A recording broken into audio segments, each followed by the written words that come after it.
तो चंद्रमा हम क्या समझते हैं? चंद्रमा क्या है?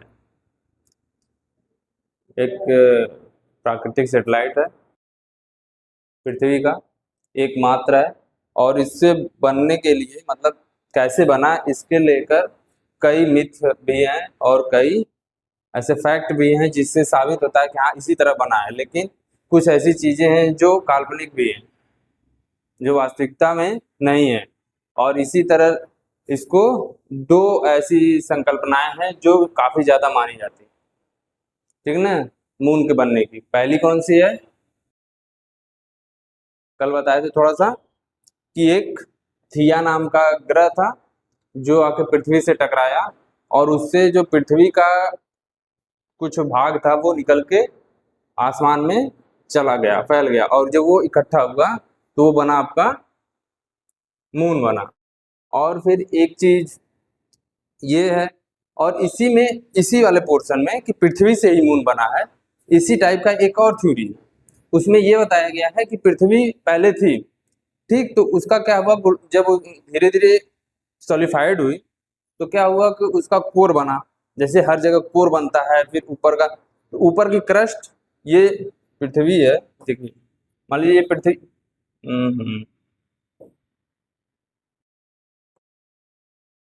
देखिए ये मान लीजिए पृथ्वी है और इसका क्रस्ट बना, और ये क्या बना, बाहरी पोर्शन जो इसका ये कोर बना, और ये जो क्रस्ट था ये ठंडा हुआ,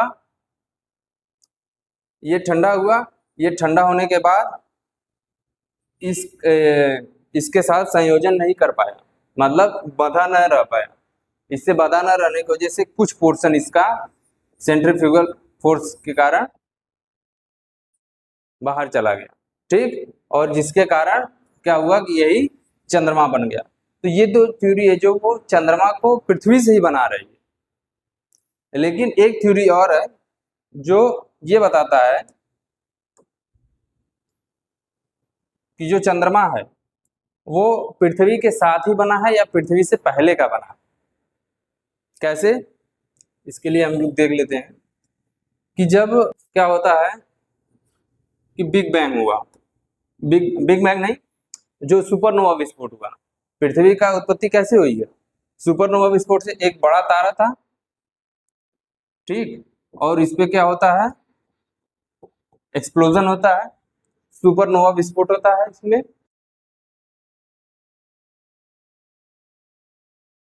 सुपरनोवा विस्फोट होता है, इससे दो टाइप के पदार्थ निकलते हैं। कौन कौन से? और एक चीज और निकलती है इससे, तीन चीजें निकलती है। कौन कौन से?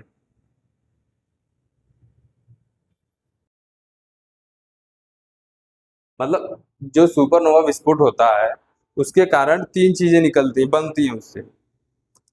पहला जो इसका कोर था, ये बचा हुआ कोर जो था वो क्या किस फॉर्म में था?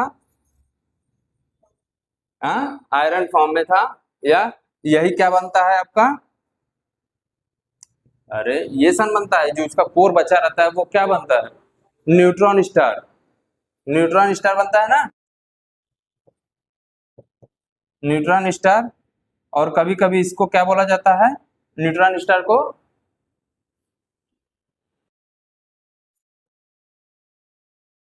क्या बोला जाता है? इसको बोलते हैं कभी कभी पल्सर, जब इससे कुछ पल्स वगैरह टाइप की निकलने लगती है तो पल्सेटिंग स्टार यानी पल्सर बोलते हैं। और एक क्या निकला,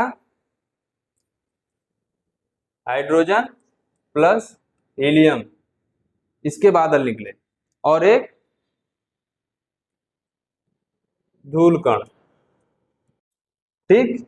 ये तो इसका क्या हुआ, ये आपका ब्लैक होल में चला गया। इससे क्या बना, आज का हमारा सूर्य बना। और इससे क्या बने, प्लैनेट्स बने।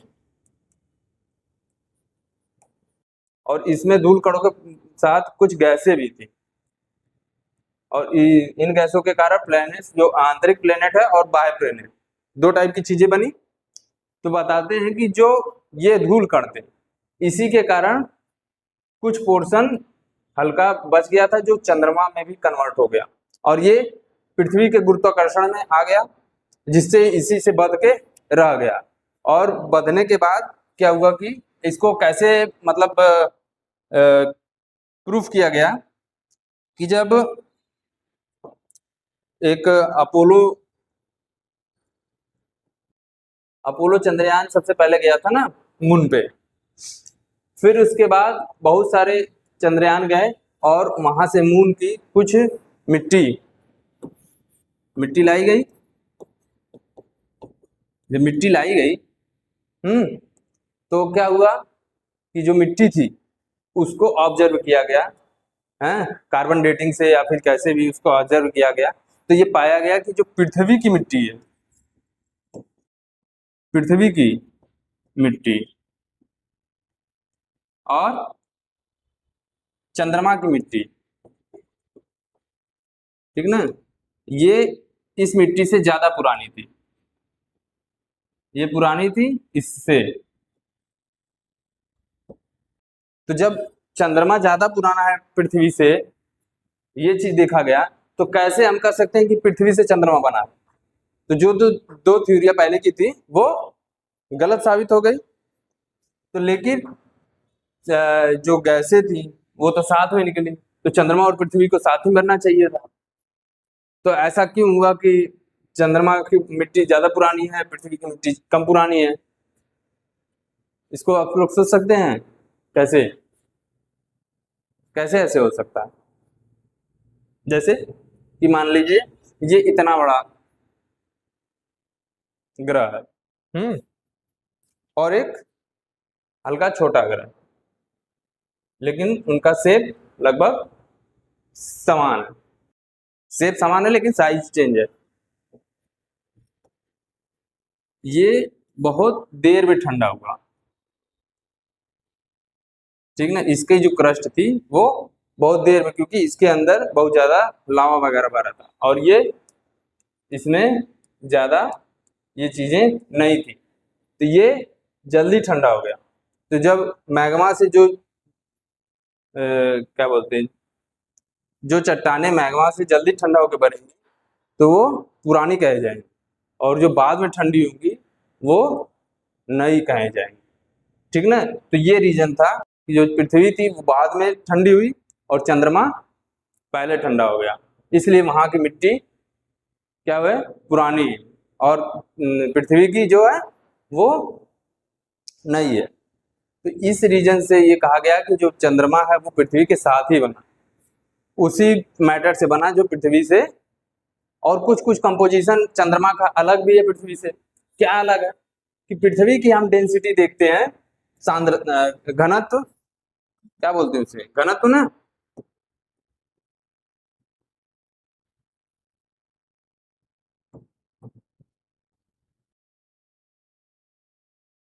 ये पृथ्वी का घनत्व, पृथ्वी का घनत्व अधिक है किससे, चंद्रमा के घनत्व। पृथ्वी के घनत्व का चंद्रमा लगभग 60% है। पृथ्वी का घनत्व कितना है, मिट्टी का घनत्व, मिट्टी का घनत्व कितना होता है,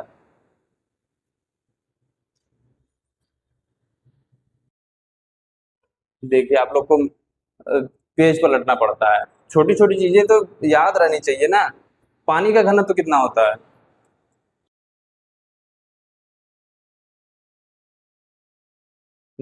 बताए हैं ना, बताए हैं कि नहीं?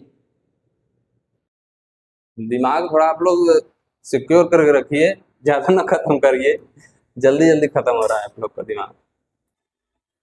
बताइए, पानी से ही कंपैरिजन करते हैं ना किसी भी चीज का घनत्व। पानी का कितना होता है, हाँ, 1 ग्राम पर सेंटीमीटर क्यूब। और पृथ्वी का कितना है, 5.5 है ना, 5.5 ग्राम पर सेंटीमीटर क्यूब। इसलिए मट्टी पानी में डूब जाती है, अधिक घनत्व वाली चीज है। और चंद्रमा का कितना परसेंट है, पृथ्वी का लगभग 60% ही है।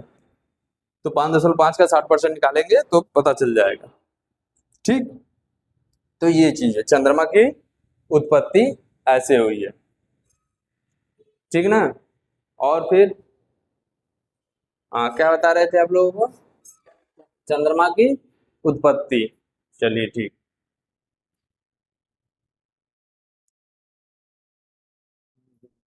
हाँ, और एक चीज है कि जो कल बताया थे हमने कि अगर चंद्रमा के बस सतह की बात करें और उसके जो मिट्टी है उसकी अध्ययन की बात करेंगे तो उसको क्या बोलते हैं, सेलेनोग्राफी। और उसके समग्र मतलब पूरा चंद्रमा का एटमॉस्फेयर को लेते हुए सारी चीजों का अध्ययन करें तो उसे क्या बोलते हैं, सेलेनोलॉजी। ठीक, चंद्रमा पृथ्वी का एकमात्र उपग्रह है, प्राकृतिक उपग्रह है। पृथ्वी की बहुत सारे कृत्रिम उपग्रह भी हैं, और सौरमंडल का 5वां सबसे बड़ा उपग्रह है। ठीक, ये चीज ध्यान रखेगा। और रात में चमकने वाली सबसे चमकीली वस्तु कौन सी है, चंद्रमा, ठीक ना। और इसे क्या बोलते हैं, फॉसिल प्लेनेट बोलते हैं। इसको किस आधार पर फॉसिल प्लेनेट बोला जाता है, कि जो पहले की जो थ्योरी थी हैं उसके आधार पे इसे बोलते हैं फॉसिल फॉसिल प्लेनेट, जो बोला जाता है कि ये पृथ्वी से ही बना है, पृथ्वी का ही बचा हुआ भाग है, इसलिए इसे फॉसिल प्लेनेट बोला जाता है। और ये इसका मास कितना है, पृथ्वी के 1/81, 81 में से 1 भाग है।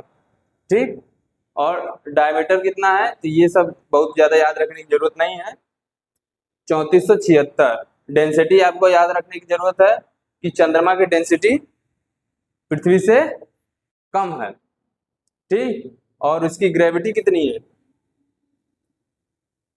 पृथ्वी की ग्रेविटी की 0.165%, यानी कि बहुत कम ग्रेविटी है। चंद्रमा पर अगर कोई कूदे तो ज्यादा दूर तक छलांग लगा सकता है क्योंकि ग्रेविटी कम है। और एस्केप वेलोसिटी, एस्केप वेलोसिटी क्या होती है,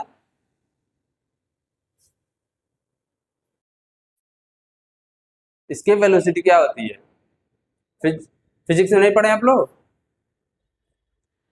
पढ़े हैं ना, तो क्या होती है, जैसे ये कोई ग्रह है, ठीक, अगर इसकी ग्रेविटी अधिक है, इसकी ग्रेविटी अधिक है तो इसकी एस्केप वेलोसिटी क्या होगा, कम होगी कि ज्यादा होगी, ज्यादा होगी। एस्केप वेलोसिटी का मतलब होता है कि इसका जो गुरुत्वीय बल काम कर रहा है वो कितना तेजी से इसको खींच रहा है, हमको इससे इसके वायुमंडल से बाहर जाने के लिए कितनी स्पीड की जरूरत है, मतलब कि किसी अगर पत्थर को या फिर किसी कंकड़ को हम इससे कितनी स्पीड से फेंकें कि ये इसके गुरुत्वाकर्षण प्रभाव से बाहर चला जाए। तो जितना कम वेट होगा उतनी उतना धीरे से फेंकने पे वो उसके गुरुत्वाकर्षण से बाहर चला जाएगा, लेकिन जितना ही भारी होगा, जितना इसका गुरुत्वाकर्षण अधिक होगा उतना ज्यादा जोर लगाना पड़ेगा। तो चंद्रमा की कितनी है, लगभग 1.6 या फिर इस तरह ऐसे ही कुछ है माइल्स पर। तो चंद्रमा की वेलोसिटी पृथ्वी से बहुत कम है, 1.6 माइल पर सेकेंड। ठीक, ऐसे है कुछ। और पृथ्वी की क्या है, 11.2 होती है ना किलोमीटर पर सेकेंड। अगर इतनी स्पीड से किसी चीज को फेंका जाए तो वो पृथ्वी पे वापस नहीं आएगा। इसके वेलोसिटी नहीं लिखे होंगे आप लोग, लिखे हैं, नहीं लिखे हैं ना। तो ये है पृथ्वी के और चंद्रमा में वेलोसिटी का, इसके वेलोसिटी का अंतर, 11.2 किलोमीटर पर सेकेंड, ठीक ना। हाँ, ऐसा फेंक सकते हैं, अगर उतना पावर है तो फेंक सकते हैं। जो चंद्रयान वगैरह होते हैं, हाँ, वो ऐसे ही वो मतलब प्रक्षेपित किए जाते हैं, तो वो इतनी स्पीड होती है। ठीक, इसका कितना है, अच्छा 1.46 माइल पर सेकेंड। ठीक, फिर उसके बाद चलिए ये हो गया। हाँ, एक चीज है ग्रेविटेशनल जो होता है भौगोलिक केंद्र और द्रव्यमान केंद्र। द्रव्यमान केंद्र आप लोग जानते हैं, सेंटर ऑफ मास क्या होता है?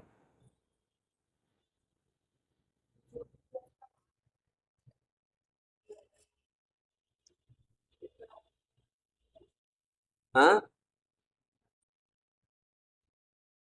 किसी भी सब्सटेंस का पूरा मास या पूरा भार उसके एक बिंदु पे केंद्रित होता है। अगर वो बिंदु थोड़ा सा इधर उधर है तो वो चीज अपने आप खड़ी नहीं रह सकती है। तो चंद्रमा क्या है, एक तरफ बहुत खोखला टाइप का है और एक तरफ बहुत भरा टाइप का, ऐसा नहीं दिखता है। चंद्रमा बस देखने वाली बात है कि ऐसा दिखता है, लेकिन ये बहुत बड़े बड़े गड्ढे इधर एक साइड में और एक साइड में चीजें हैं। तो क्या होता है कि एक तरफ इसका जो मास है वो कम हो गया है, एक तरफ ज्यादा, तो इसका सेंटर ऑफ मास एक तरफ इधर झुक गया है इस साइड में। लेकिन इसका ज्योग्राफिकल सेंटर, जो सेंटर होता है वो उसके शेप पे डिपेंड करता है। तो जैसा शेप रहेगा उसके बीच में, तो इसके ज्योग्राफिकल और सेंटर ऑफ मास के बीच कितने का अंतर है? 2 किलोमीटर का अंतर। ठीक है ना, इसमें लिखा है चंद्रमा का भौगोलिक केंद्र, सेंटर ऑफ फिगर, फिगर मतलब उसका जो जैसा फिगर है उसका सेंटर कहाँ पे है, और द्रव्यमान केंद्र यानी सेंटर ऑफ मास अलग अलग होते हैं। ठीक, चंद्रमा का द्रव्यमान केंद्र उसके भौगोलिक केंद्र से पृथ्वी की ओर 2 किलोमीटर विस्थापित है, पृथ्वी की तरफ 2 किलोमीटर विस्थापित हुआ है। और एक चीज और होता है, कॉमन क्या बोलते हैं, कॉमन सेंटर ऑफ ग्रेविटी, उभय केंद्र।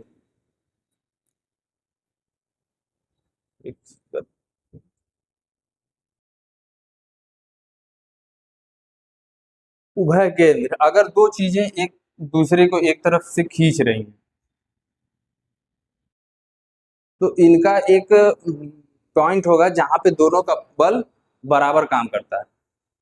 उभय गुरुत्व केंद्र, सेंटर ग्रेविटी जिसे बोलते हैं ना, ठीक ना। तो ये बड़ी वस्तु है, अगर दोनों पे एक समान बल लगाया जाए, मान लीजिए इधर से इधर ये दोनों एक दूसरे को खींच रहे हैं, अगर ये साम्य अवस्था में है तो ये दोनों एक दूसरे को समान बल से खींच रहे होंगे। ठीक, ये समझ में आ रहा है? तो चंद्रमा और पृथ्वी एक दूसरे को समान बल से खींचते हैं। तो जो पृथ्वी का केंद्र है वो तो यहाँ पे है और चंद्रमा का यहाँ पे है गुरुत्व केंद्र, लेकिन इसका जो सेंटर मास ऑफ ग्रेविटी है वो पृथ्वी में यहाँ पे पाई जाती है। चलिए ये खैर ये अभी नहीं पढ़ने वाली बात है, इसको अब पढ़ाएंगे आप लोग को जब ज्वार भाटा पढ़ाएंगे, तब तब ज्यादा समझ में आएगा आप लोगों को। और ये बताइए चंद्रमा पे भूकंप आते होंगे कि नहीं आते होंगे? हाँ, जिसे भूकंप नहीं बोलते हैं, इसे मूक, हाँ, चंद्रकंप बोलते हैं। क्योंकि भू मतलब होता है पृथ्वी, भूकंप का मतलब हो गया पृथ्वी पे आने वाले भूकंप, ठीक, लेकिन उसको बोलते हैं चंद्रमा कंप। ठीक, और जो चंद्रमा पे कुछ बड़े बड़े गड्ढे होते हैं, एक गड्ढे होते हैं और एक विशाल मतलब मैदान टाइप के गड्ढे होते हैं, बहुत बड़े होते हैं उनका, मतलब कि समुद्र के टाइप में गड्ढे होते हैं, उनको क्या बोला जाता है? मैरिया बोला जाता है। और जो क्रेटर होते हैं वो छोटे छोटे गड्ढे होते हैं। तो जो हम लोग को ये जो दिखाई देते हैं ना, ये मैरिया है, जो इधर से दिखाई देता है, अधिकतर चांद काला दिखाई देता है तो मैरिया होते हैं, और क्या होते हैं? क्रेटर्स वगैरह होते हैं, ठीक ना। और वहां पे एक जो मैरिया है उसे उसका क्या नाम है? इब्रियम, जिसे वर्षा का सागर कहते हैं, ठीक ना, rain off, sea of rain, ठीक ना। तो ये बहुत चीजें नहीं है, चंद्र सागर कहा जाता है, मैरिया कहा जाता है, और क्रेटर पाए जाते हैं। क्रेटर और मैरिया में थोड़ा सा अंतर है कि जो क्रेटर होते हैं वो आपके इस टाइप के होते हैं, ठीक, कि यहाँ पे कोई उल्का पिंड गिरे हैं और वो ऐसे बन गया और किनारे किनारे पे यहाँ पे पर्वत बन जाते हैं। इसमें यहाँ पे जो पर्वत होते हैं वो मेनली क्रेटर उल्का पिंडों के गिरने के कारण बनते हैं, क्रेटर बनने के कारण गिरते हैं। और जो आपका मैरिया होता है वो क्या होता है कि वो ये वाले फॉर्म में, ये समुद्र की मतलब पूरा एकदम समुद्र जैसा बहुत बड़ा होता है, बस अंतर दोनों में डिफरेंस यही है, ठीक ना। और फिर इसके बाद आगे देखते हैं हम ये नक्षत्र मास और युति मास, सिड्रल मंथ और सिनोडिक मंथ। इसका अंतर बताए थे आप लोग को थोड़ा बहुत कि जो चंद्रमा जो होता है वो तारों का जो नक्षत्रों का पूरी तरीके से चक्कर लगाता है, हैं, तो उसे क्या बोला जाता है, नक्षत्र मास। और नक्षत्र तो एक जगह पे स्थिर होते हैं, तो एक ही टाइम पे जैसे एक जगह पूरे सारे नक्षत्र हैं तो सारे नक्षत्र का चक्कर लगाने पे चंद्रमा को समान टाइम लगेगा, लेकिन जो पृथ्वी का चक्कर लगाने, तो पृथ्वी का अगर चक्कर लगाना हो तो क्या होगा, चंद्रमा थोड़ा सा, क्योंकि पृथ्वी जैसे एक चक्कर लगाएगा पृथ्वी थोड़ी सी आगे चल जाएगी, तो जिस पॉइंट पे पृथ्वी का जाना रहेगा वहां से दूर चला जाएगा। समझ आ रहा है, नहीं समझ में आ रहा, हाँ, नहीं समझ आ रहा है ना। देखिए जैसे ये पृथ्वी है और इसके किनारे ये तारे हैं, ठीक ना, ये नक्षत्र है, तारामंडल है, मान लेते हैं हम ये,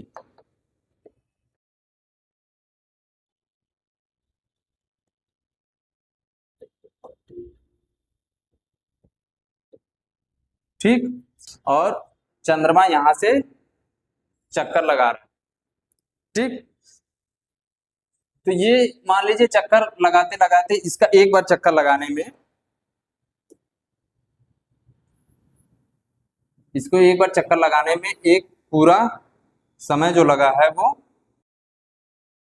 नक्षत्र मास लग गया।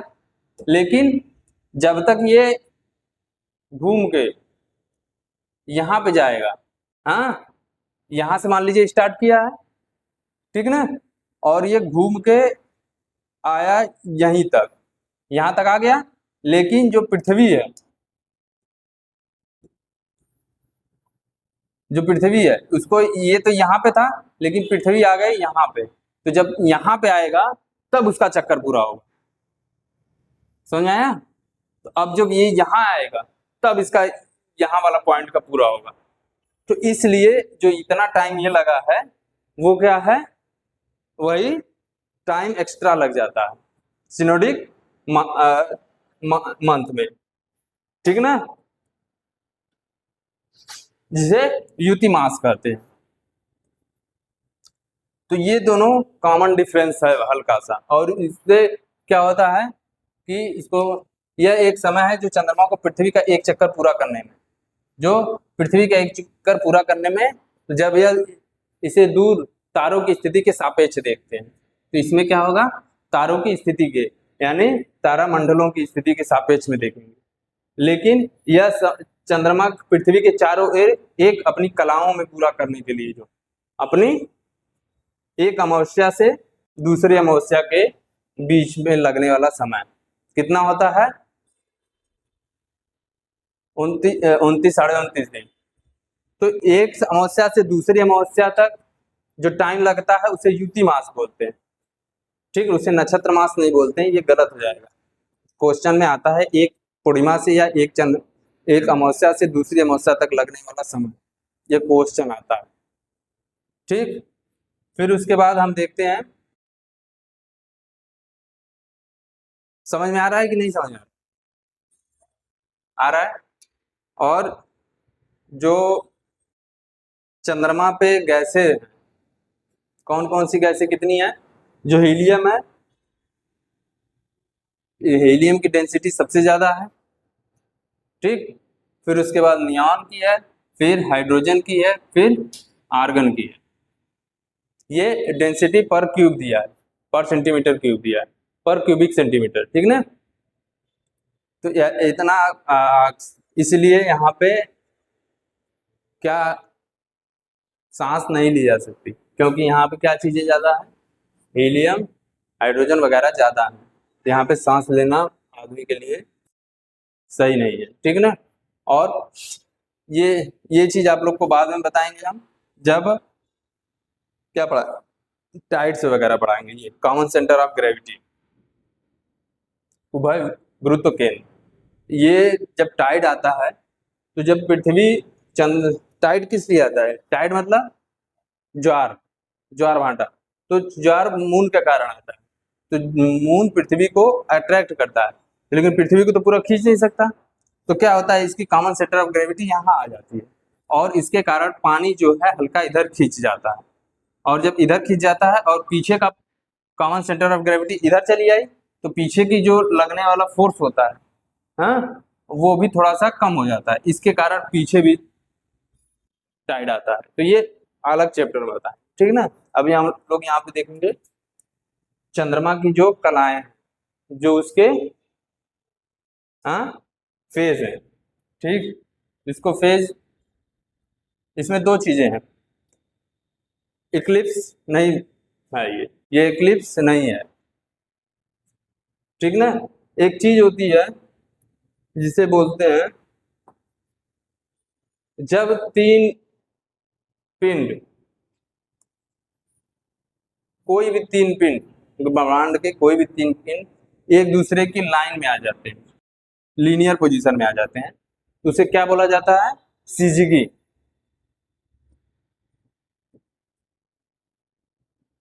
सीजीगी इसे बोलते हैं, ठीक ना। ये कई बार पूछता है, जब चंद्रमा, पृथ्वी और सूर्य एक लाइन में आ जाए तो उसे क्या बोलते हैं, सीजीगी। तो ग्रहण लगने के लिए सीजीगी की पोजीशन जरूरी होती है, लेकिन सीजीगी दो टाइप से हो सकता है, जैसे कि अगर हमारा ये जो है यहाँ पे हो, यहाँ पे हो, और हम अगर उसको ऊपर से देखें, ऊपर से देखा जाए, तो फिर भी लाइन वाले पोजीशन में दिखेंगे, फिर भी सीजीगी है, लेकिन उस समय चंद्र ग्रहण नहीं लगेगा, सीजीगी की पोजीशन रहने के बावजूद सूर्य ग्रहण या चंद्र ग्रहण नहीं लगेगा, जब तक कि ये कहाँ ना आ जाए,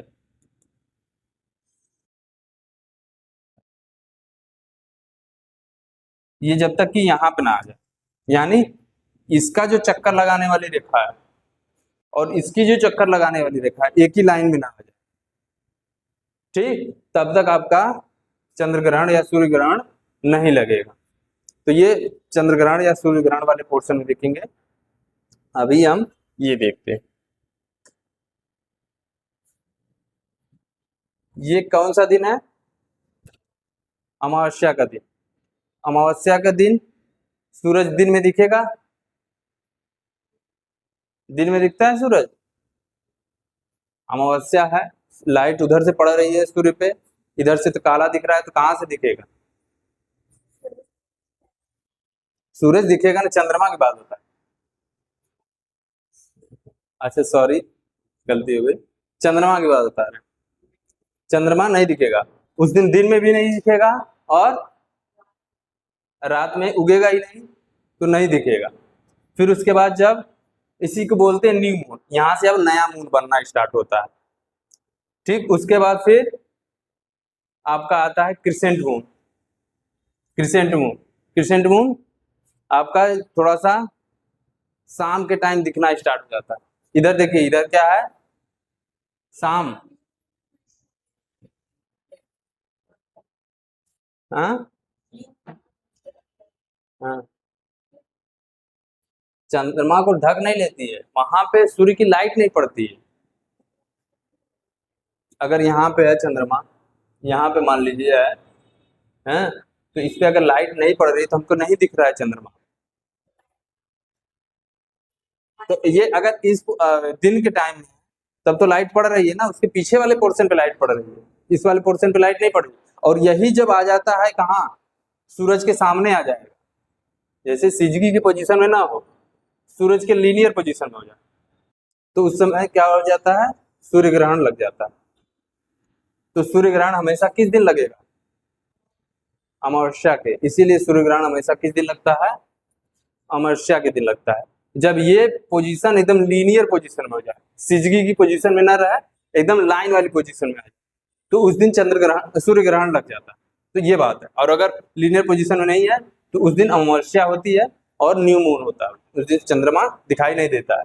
न दिन में ये डे वाला पोर्शन है पृथ्वी का, और ये नाइट वाला पोर्शन है, तो न डे में दिखेगा न नाइट में दिखेगा। लेकिन उसके बाद 3 से 4 दिन में क्या आ जाता है, क्या बोलते हैं, क्रिसेंट मून। क्रिसेंट मून कैसा दिखाई देता है, इस टाइप का दिखाई देता है ना, कि इस टाइप का दिखाई देता है।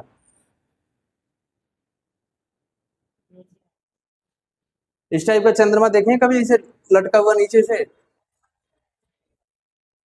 अरे तो चंद्रमा ऐसे उल्टा देखे हैं कभी, ऐसे रहता है ना चंद्रमा। चांद कभी देखिए तो इस टाइप का दिखता है कि नहीं, इस टाइप का दिखता है कि इस टाइप का दिखता है, ध्यान, ये दिखता है ना। तो जो चंद्रमा के नीचे वाला पोर्शन है, इस वाले पे लाइट पड़ के इस पे जा रही है, रिफ्लेक्ट हो रही है। तो ये जितना लाइट रिफ्लेक्ट होती है उतना, ये हल्का सा बेंड है, ये इससे दूर आ रहा है ना, समझ में आ रहा है? जैसे कि कोई चीज है, ये है, ये है, अगर यहाँ से लाइट पड़ रही है, ये थोड़ा सा अगर ऐसे मुड़ा तो इसके थोड़े से पोर्शन पे लाइट पड़ेगी ना। अगर ऐसे है तो लाइट नहीं पड़ेगी, लेकिन थोड़ा सा ऐसे मुड़ा, जब पृथ्वी ऐसे, चंद्रमा ऐसे घूमता है तो ऐसे पृथ्वी के फेस ही होता है ना, तो जब इस पे पड़ के लाइट पड़ती है तो क्या पड़ता है, होता है उस समय थोड़ा सा ये वाला मून दिखाई देता है। ठीक, फिर ये इस टाइम शाम के टाइम में थोड़ा सा पहले 4-5 बजे चंद्रमा दिखाई देता है, शाम में हल्का सा दिन डूबने के पहले चंद्रमा दिखाई देता है। ठीक, फिर उसके 7-8 दिन बाद जो फर्स्ट क्वार्टर होता है, उसमें चंद्रमा एकदम जब सूर्य डूबता है उसी टाइम एकदम दिखने लगता है। ठीक,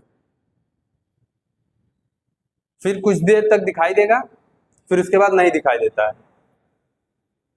फिर गिब्सन मून होता है, ये थोड़ा और बाद में निकलता है 7-8 बजे, और लमसम 11-12 बजे तक आपको दिखाई देता है। ठीक ना, फिर उसके बाद फुल मून, ये आपका कब निकलता है, एकदम पहले निकलेगा और एकदम रात तक दिखाई देता है, पूरी रात दिखाई देता है कि नहीं।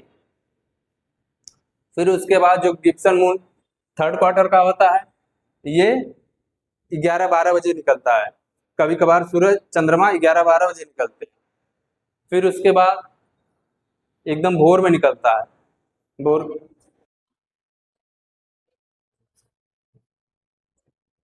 हाँ।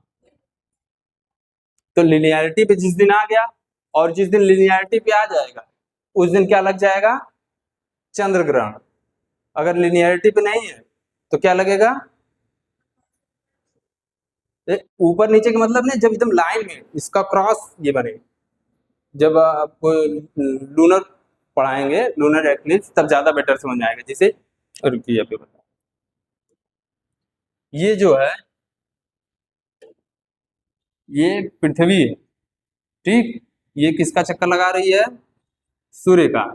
तो ये हल्का सा टिल्ट है, और ये इस पोर्शन में सूर्य का चक्कर लगा रही है, यानी एक लाइन यहाँ पे है, ये लाइन मिला देते हैं, ये पीछे से है, इसको मिटा दें, ये लाइन इसे है। और जो चंद्रमा है वो भी हल्का सा पृथ्वी का जो चक्कर लगाता है वो हल्का सा टेढ़ा है, यहाँ से ऐसे लगाता है, ऐसे लगाता है, तो यहाँ पे भी रहेगा तब भी फुल मून होगा। लेकिन जिस दिन यहाँ पे क्रॉस करेगा, यहाँ पे कट कर रहा है, यहाँ पे आ गया, तो उस दिन क्या होगा, पृथ्वी को ढकने लगेगा। इसके लाइन ये मान लीजिए इधर आ गया है, पृथ्वी उधर चली गई है, ये इधर आ गया, तो यहाँ पे जब आ जाएगा तो इसके एकदम सामने पड़ जाएगा। लेकिन इधर है तो सामने नहीं पड़ रहा है, और इधर है तब भी सामने नहीं पड़ रहा है। जब इस दिन सामने पड़ गया तो उस दिन हो जाता है ग्रहण, कोई भी ग्रहण, सूर्य ग्रहण या चंद्र ग्रहण कोई भी। अगर पीछे साइड है तो चंद्र ग्रहण, ठीक ना। तो 2 बार, एक बार यहाँ और एक बार पीछे।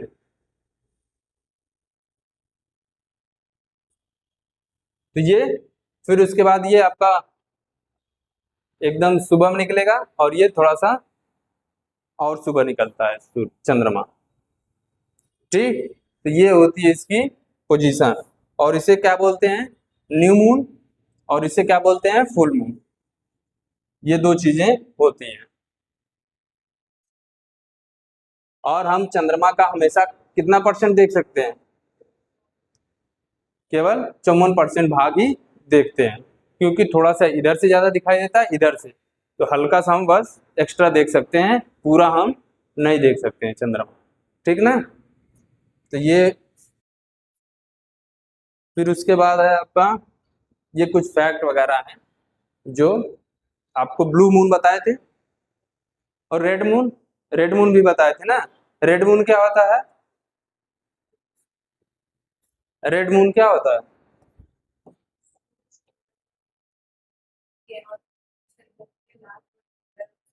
हाँ, रिफ्लेक्ट होके या फिर उसके किनारे से, जैसे कि जब सुबह का टाइम होता है तो किनारे वाली ही लाइट हमको दिखाई देती है। जब किनारे वाली लाइट आ पाती है तो कम लाइट आ पाती है, तो केवल रेड वाली लाइट आ पाती है, और सारी लाइट वहीं से फैल जाती है। तो ये मान लीजिए सूर्य है आपका, ये पृथ्वी है, और ये चंद्रमा है। इसी पोर्शन में क्या होता है, चंद्र ग्रहण लगता है। तो जब पूर्ण चंद्र ग्रहण, ये ध्यान रखिएगा, पूर्ण चंद्र ग्रहण बहुत जगह पढ़ाया जाता है। जब तीसरे पूर्ण चंद्र ग्रहण के बाद चौथा पूर्ण चंद्र ग्रहण आता है, तब जाके रेड मून दिखता है, लेकिन ये चीज सरासर गलत है, ठीक ना। तो जब ये लाइट सूर्य की पृथ्वी से छन के केवल रेड लाइट ही जाती है, या फिर रिफ्लेक्ट होकर कैसे जाएगी, यही चीज यहाँ से, फिर ये जब जाएगी यहाँ पे रेड लाइट केवल जाएगी, और ब्लू लाइट यहाँ पे डिफ्यूज हो जाएगी। तो रेड लाइट जाती है, तो यहाँ से जाने के बाद जब यहाँ से रिफ्लेक्ट होके आती है, तो हमें क्या दिखता है, रेड मून, एकदम लाल दिखता है, जैसे सूर्य दिखता है उससे भी लाल दिखता है, ठीक ना। ये होता है हमारा रेड मून। और ब्लू मून क्या होता है, ब्लू मून, ब्लू मून क्या होता है,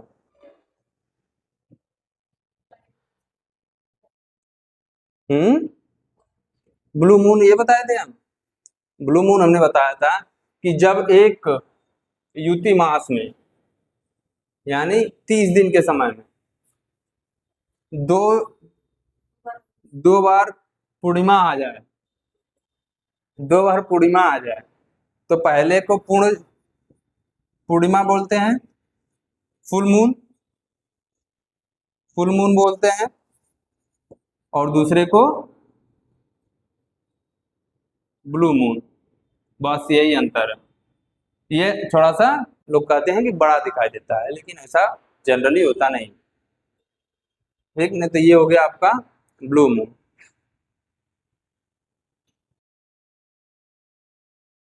और सेकेंड, हाँ, second full moon of a calendar month, एक मंथ में अगर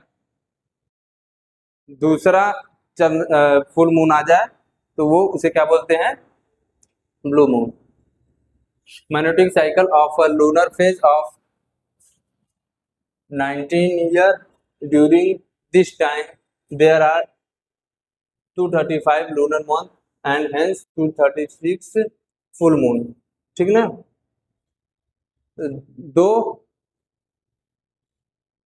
ये ध्यान देखिए, इधर देखिए,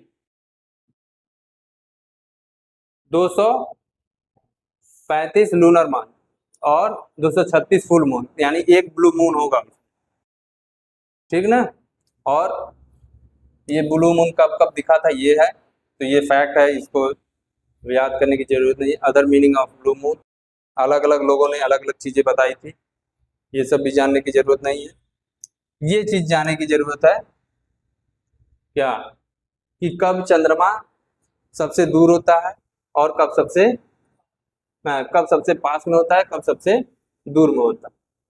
पेरिजी बोलते हैं जब सबसे पास में होता है, अपोजी बोलते हैं जब सबसे दूर में रहता है पृथ्वी से। ठीक,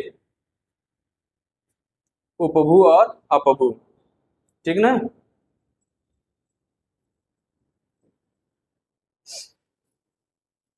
अपभू और क्या बोलते हैं, पृथ्वी अगर सूर्य से दूर पास है तो उसे क्या बोलते हैं, पेरीहेलियन और अपहेलियन। तो अपभू मतलब पृथ्वी से दूर, और जब पृथ्वी सूर्य से दूर पास होती है तो उसको क्या बोलते हैं हिंदी में, उपसौर। अपसौर, अप मतलब सौर, अपसौर यानी सूर्य से दूर।